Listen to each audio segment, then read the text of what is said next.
Hello and welcome to my review of the 50th anniversary of Doctor Who, Day of the Doctor. This is a bit late because I haven't had the time to kind of do this. I was going to do it straight after, but when we finished watching it at the cinema, it was like dead late. So I shall move on to starting with the review. I will start with a mini kind of plot summary. Basically, the Doctor gets called up by UNIT to go to the under gallery in to locate. There's some pictures, and the pictures have been smashed open, and they want to know why, kind of thing. But there's also some timey-wimey stuff and going on in the painting. We see the Time War. There's a painting of the Time War, and we get to see the War Doctor, which is John Hurt, fight Daleks kind of thing. And we also see the 10th Doctor in Elizabethan England with Queen Elizabeth fighting Zygons. These are like three separate little plot things, but they all kind of link in, and they end up meeting each other and things happen. I'm not going to really go into the plot too much. I just thought I'd best explain that. So we'll start off with good points. Nice opening. You get to see Totter's Lane and the opening sequence of the really old 1963 opening theme that we get to briefly see. Totter's Lane, obviously where the Doctor landed in 1963 and was there in the junkyard and has visited there several times in his past. But this was just a minor kind of reference, because Coal Hill School is where Jenna Louise Coleman as Clara, or Jenna Coleman, Clara is anyway. We get to see Kate Lethbridge-Stewart again. Hopefully she'll become a reoccurring character. I thought it was good to see UNIT getting involved again, because I like UNIT. I think UNIT are really good. The Time War scenes are fantastic. The scenes that we get, like the Time Lord War Room scene is pretty good, with the the Time Lords, not the High Council, because they're busy, as we get to see in End of Time, obviously. But it's pretty cool that we get to see a war room. We get to see Daleks basically slaughtering Time Lords and Time Lords fighting back. We also get to see these new Dalek these mini ship things, which I'm assuming are like little fighters or something. Like, yeah. We get to see John Hurt's Doctor, and he plays the Doctor quite well throughout the episode. But these are I'll be speculating in this episode, because there's a few things that were left open to interpretation, as we would put it, because Moffat kind of leaves plot things for the audience to think about. That's how I feel about Moffat's writing nowadays. I've kind of given up on the fact that he's never going to change, so a lot of it we're going to have to work out or speculate about ourselves. But anyway, back to this. David Tennant's Doctor shines in his scene in Elizabethan England when he's on his own, and that when all the three Doctors meet each other in Elizabethan England, I think they play off together really well. They play off each other, and you get this really fun, interesting like vibe of like they're joking about each other and stuff like that. It's really good. There's a reference to Captain Jack, as there is the time agent wrist device in the Black Archives, which is in Sarah Jane Adventures, I do believe, which is also another reference. Which I kind of like, because it means Captain Jack, even though he wasn't in it, was mentioned, and it's good to have him kind of in the world still and not forgotten about. I like the connection with the Zygons, because the Zygons appear in it, that their homeworld was destroyed in the first years of the Time War, like many homeworlds seem to have been destroyed in the Time War. But I'll move on to a little bit of speculation. Throughout several of the scenes, towards the beginning of this special, this 75-minute, I believe, special, I counted at least 3 Omega references. Some Time Lords have said Omega in the episode. I believe twice in the war room and once by a man who's talking into his microphone, in his device communicator, during the battle scene that we saw. And I don't believe it's a coincidence. I think that it's a hint. I mean, if you look at a lot of the series, there are a lot of hints, like things that I didn't even notice until I actually thought back to other episodes in like Series 7, Series 6, Series 5, like all the series, there's been hints. And I believe that there may be a possibility they are going to bring back Omega in some way. I'm not sure how, but I think it doesn't. It seems like it doesn't seem like a coincidence that it was mentioned 3 times for no apparent reason. So John Hurt's Doctor gets the moment from the Omega weapons vault thing. So he takes the moment to a deserted area, and this is another bit of speculation. I'll just put speculation at the bottom. I believe he's still on Gallifrey at that point. I don't think he's left Gallifrey to get to another planet for various reasons. One, I think the Daleks would have noticed TARDIS leaving Gallifrey. I think also that the deserty area is maybe on the outskirts of Gallifrey where the battles aren't going on because there's no cities there. And I also believe that the moment wouldn't be activated off the planet if it's going to destroy the planet as such. And so I kind of think that it's on Gallifrey still. So that was a bit of speculation there. I like the idea later on in the episode. There's the spoilers here, so if you don't want to listen, but okay. Switch off now. I like the idea that Gallifrey didn't die.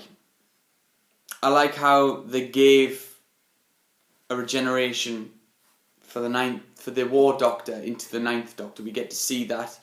We get to see the Doctors, all 13 of the Doctors save Gallifrey. All 13. Which means we get to see Peter Capaldi as the Doctor, which is pretty good. I mean, it's brief, but it's really good. And then we get to see Tom Baker appear in the episode later, which I have also speculated on. I don't think that is the Doctor. The Tom Baker, the 4th, I don't believe that's the Doctor. He suggests that it's a past Doctor or a future Doctor, who knows. However, if we look back into the episode, further back, the moment when she's Rose, when he or she is Rose, or Bad Wolf, as they call it, mentions something about saying, I'm a companion from your past or future, I can't quite remember. Tom Baker or Doctor or whatever, then says it again, the curator guy. I think that the moment has chose to look like the Doctor, because that's what the Doctor wants to see. The Doctor was talking about he wants to be the curator, so the moment has appeared as the curator to tell him that Gallifrey hasn't fallen. That's what I believe about that. Yeah, loads of notes. And I like the fact we get to see all the Doctors. I mean, you don't get to see them much, and most of it's archive footage, like with archive audio clips, or that really badly photoshopped thing at the end, towards the end. But, however, it was still nice to see them all, and they weren't forgotten about. I mean, yes, obviously I would have liked them all to have appeared in it, but obviously that wasn't the case. So I'll move on to the things I didn't like. Bad points. There's a lot of bad points, even though I did really enjoy this episode. The first bad point is, like, it's a shame we get to see very little of the Time War. I mean, yes, it's obviously open so that we'll never know what really happened throughout the Time War. However, I would have liked to have seen more action. It just seemed like it was thrown in there because it was like, oh, there's the Time War, rather than enjoying it. Another thing is, why would the Moment choose Rose over anyone else? It just seems like that wasn't a decent reason on why it would choose Rose over any other of the future or past companions. It just, the reason the Moment gave wasn't really strong enough to support why it was Rose above all else. The Zygons provide nothing to the story, I find. It's like, they're there because it's like, ooh, the Zygons, they haven't been in since Terror of the Zygons. And it's like, well, considering they're a cool alien villain, why do that? They did nothing to the story. You could have took the Zygons out and the story would have still continued to progress. That, and the fact that in Terror of the Zygons rely on their Sacrosan creature, the Loch Ness monstery creature, that it feeds them. Its milk or something, I can't quite remember, is their food source. So why isn't there a Sacrosan in Elizabethan England? Surely they would all die of starvation if that's their food source. Just saying.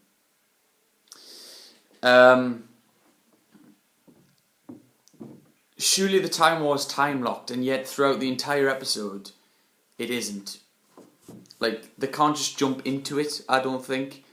But then again, the Moment has kind of opened the bridges of time, but still, it just seems like it's supposed to be time-locked, and you've just kind of forgot about that and not bothered to really properly explain it, other than the Moment can do everything kind of thing, which isn't really good. And they jump into the painting of the Time War and then escape the painting, destroying a Dalek on the way with 3 sonic screwdrivers. So sonic screwdrivers suddenly become a weapon that can destroy a Dalek. That's something that's never happened before, so it just seems a bit odd that the sonic screwdriver can pretty much do everything as it already does. Personally, I would prefer if, like, in the future, sometime they kind of use the sonic screwdriver less and stop relying on it to move the plot forward as it seems to do.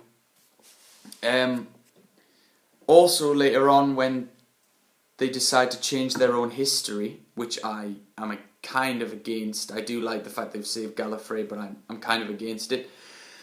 But surely the Daleks would notice 13 TARDISes and would kind of go, maybe we should actually stop shooting at the planet and maybe try and shoot the TARDISes. Just a thought. Also, wouldn't there be Daleks still on Gallifrey? So even if you save Gallifrey, there's still going to be fighting going on the planet. And yeah, maybe the fight wouldn't last that long, but surely there would still be, like, the Daleks on the planet would notice and maybe change their tactics a bit. And then, this is my major problem with this episode. If Gallifrey was saved, then the end of time is pretty much pointless. It's a plot hole. if Gallifrey is saved, then there's no point of End of Time. The 10th Doctor shouldn't have even regenerated. Rassilon and them lot would not use the Master to send Gallifrey through time, away from the Daleks surrounding it, to then attempt to end time itself, when surely Gallifrey is saved. And also, if that happened, if Gallifrey was sent through time to Earth at that current point where David Tennant's there, all the Daleks that were in that big circle firing against the planet would kill themselves, because that was the whole plan in the first place. They would all shoot each other and destroy each other, so the Time War would have been saved just by End of Time itself. So there is no... It's like, oh, how are we going to destroy the Daleks? Oh, they're going to all shoot each other in a crossfire. But hang on. In End of Time, Gallifrey transports itself through time to Earth so that time can end there at that point, at that given point. So the Daleks don't need... The Daleks would be dead. So there would actually be no Daleks when Gallifrey is sent back into hell to be saved again. So what the hell is the point there? There is no point to that bit. It just... End of Time and Day of the Doctor are kind of two separate facts that are just... They're the same factors of the war, but they don't work together. And that's my biggest frustration with this episode. That there's a huge plot hole. Like, we have the plot holes of the Big Bang, we have the plot holes of the Silence and Silence Must Fall and all this stuff, which apparently are going to be sorted out in the Christmas special. But this is like a gaping plot hole. This is like a hole of never-ending death. This is a plot hole that just, like, it needs to be solved.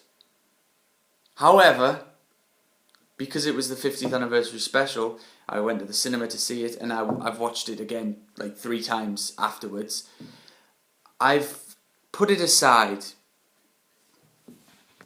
So finally, I'm going to give it a rating, and to summarise it, there are a lot of bad points. There are a lot of bad points. There are a lot of good points, and the good points, however, are really, really epic and really, really awesome, which is why the good points have outweighed the bad points. And even though the worst point of them all, the huge plot hole of the End of Time, Day of the Doctor clash, I'm willing to put that aside because it was the 50th anniversary, and even watching it now, I get excited when watching it and I enjoy it. And so I gave it a rating of 8 out of 10. It isn't 10 out of 10 because it's not perfect, and I will argue with anyone over that point that it's not perfect, unfortunately. And if I'm not ranting, but if people can't understand that the End of Time is pointless from this episode, and that the Zygons and all this provide nothing to the episode, then it's just... So it's an 8 out of 10. It's not a perfect episode. There are points, but it was good and I enjoyed it, so 8 out of 10 it is. I have a bit of speculation about the Christmas special. I think,